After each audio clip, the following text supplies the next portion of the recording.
Pinalaya ng driver ng SUV na nag-viral matapos biglang humarurot paatras at makabangga ng ilang sasakyan sa Quezon City. Saksi, si Rafi Tima. Hindi lang isa kundi maraming netizen ang nakapag-video sa SUV bumangga sa isa pang sasakyan. Kausap na ng pulis ang driver ng SUV nang biglang umatras ang SUV at nagpaikot-ikot pa sa isang gasolinahan.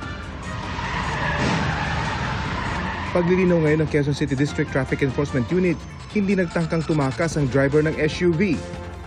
Nung kinausap siya ng investigador, sabi niya, apakan niya lang, panic po daw siya. So parang panic attack yung nangyari sa kanya. Parang may medical condition po siya. Kung babalikan nga ang unang bahagi ng isa sa mga video, makikitang may tila inaabot sa loob ng SUV ang pulis na kausap ng driver. Pinapapatay sa kanya yung sakyan, yung kukunin yung susi. Kaso parang hindi makausap na maayos yung driver.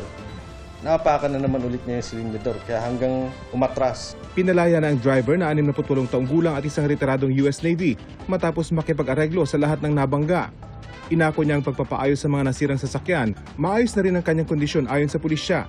Hindi na itutuloy ang reklamong reckless imprudence resulting in damage to properties na unang binanggit ng pulisya na posible niyang makaharap.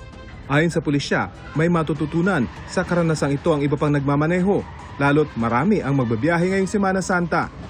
Pag magta-travel sa daan, dapat maayos yung, di lang maayos yung sasakyan. Dapat maayos din ang kondisyon ng nagmamaneho. Para sa GMA Integrated News, Rafi Tima ang inyong saksi. Mga kapuso, maging una sa saksi. Mag-subscribe sa GMA Integrated News sa YouTube para sa iba't ibang balita.